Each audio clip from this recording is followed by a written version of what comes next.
everybody. This is Pastor Shay, aka Chaplain G, coming back at y'all with another word of encouragement for today. So, I want to talk to y'all today about ethical leadership. And the reason I want to talk to you about ethical leadership is because I think in more cases than we understand, people look to us as leaders in our community, leaders in our school, leaders in our profession.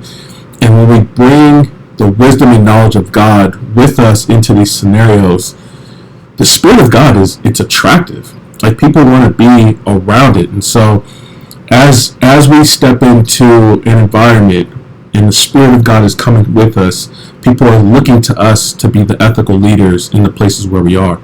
My job, where I'm at right now, it's one of the main proponents of my job is to have ethical, or to talk about ethics and talk about morality and things like that. And I once had one of the upper level leadership say to me, because I was talking to him about ethical leadership, he's like, according to whose ethics? Because we live in a pluralistic environment, right? And I didn't say this to him at the time because I had to process what he said. I am thoroughly convinced that the God of the Bible, the Judeo-Christian God, and Christianity as a whole, has the most consistent ethical framework that if we implement it the way it's originally written, that we don't try to twist it with cultural nuances and stuff like that. If we look at what Christ said, if we look at how God deals with his people, it is the most consistent worldview that we can cling to. And so I wanted to read this story to y'all to highlight what bad ethical leadership looks like in this scenario. This comes from the book of 2 Chronicles. It's chapter 10. This is one of King Solomon's sons, and as he has this situation, as he's trying to lead the southern nation of Israel, he runs into some problems, and the lessons we learn from it, I think, are invaluable. So y'all check this out. It says, Rehoboam went to Shechem. Rehoboam is Solomon's son. Rehoboam went to Shechem, for all Israel had come to Shechem to make him king. This was right after Solomon died.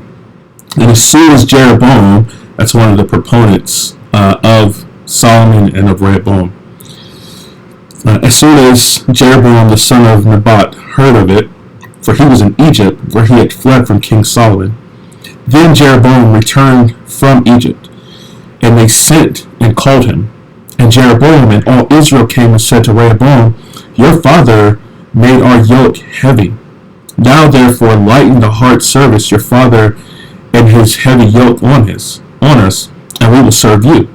And he said to them, come to me again in 3 days. So the people went away. Then King Rehoboam took counsel with the old men who had stood before Solomon his father while he was yet alive, saying, how do you advise me to answer this people? And they said to him, if you will be good to this people and please them and speak good words to them, then they will be your servants forever. But he abandoned the counsel that the old men gave and took counsel with the young men who had grown up with him and stood before him. And he said to the young men, what do you advise that we answer this people who have said to me, lighten the yoke that your father put on us? And the young men who had grown up with him said to him, thus shall you speak to the people who said to you, your father made our yoke heavy, but you lighten it for us. Thus shall you say to them, my little finger is thicker than my father's thighs.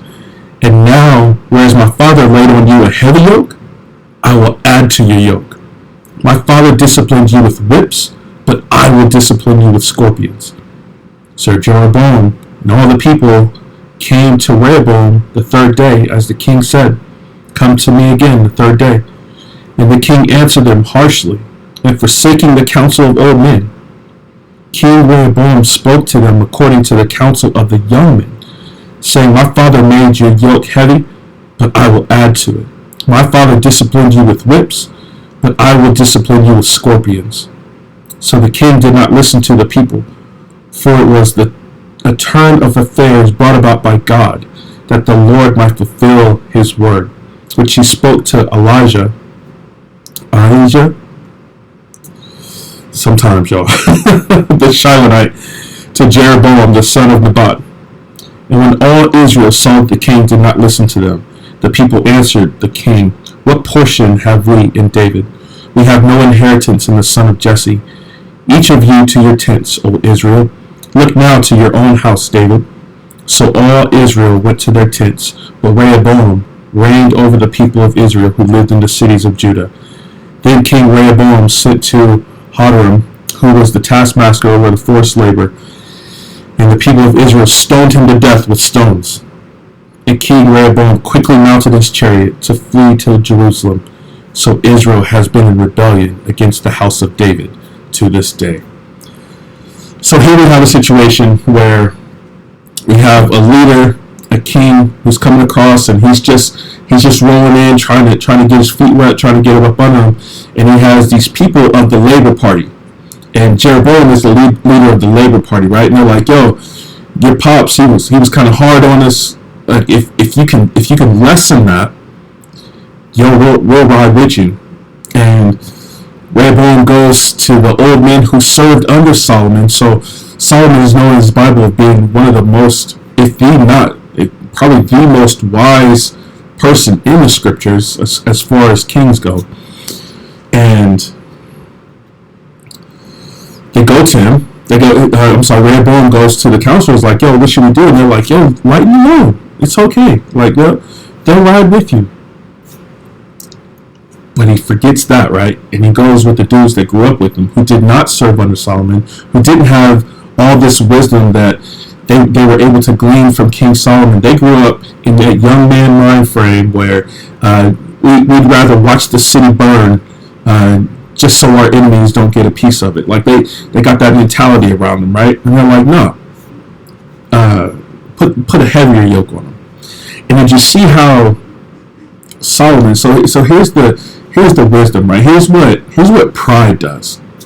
As Rehoboam is trying to like solidify himself and get his feet up under him, right?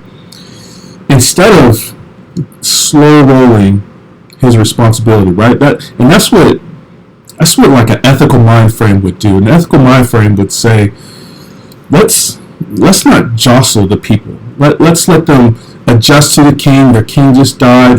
Let's roll into this in a slow way, right? Pride comes in and says, "No, they need to do what I say. It's my turn now."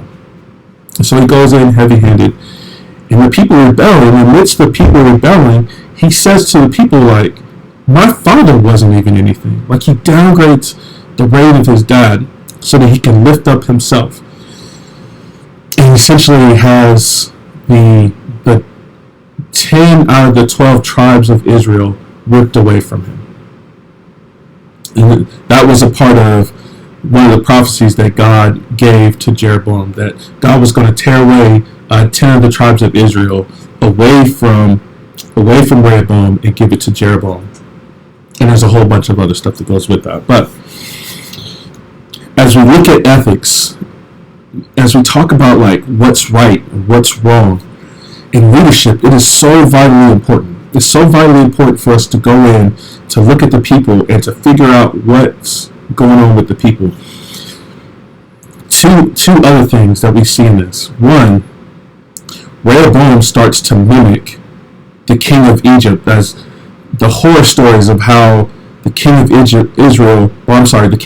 Egypt put a more heavy burden on the people. So now, instead of not being like the king of Egypt that they would have fled from, that their family has a history about, he's starting to look more like him.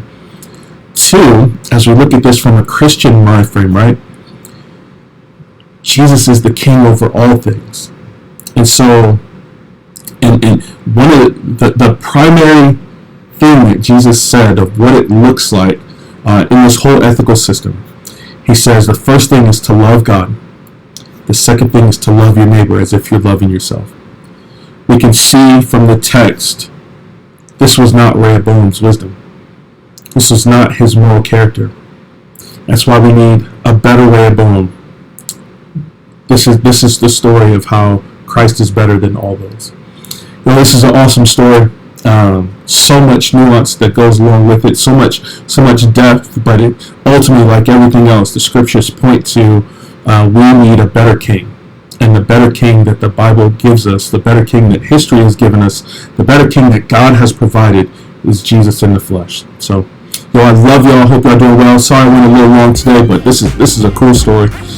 Please make sure to like, share, subscribe, all that jazz. Y'all, it's free to y'all, but it means a lot over here because it means more folks can hear the word of God. We need it in this day. So, I love y'all. Hope y'all doing well. I'm praying for you.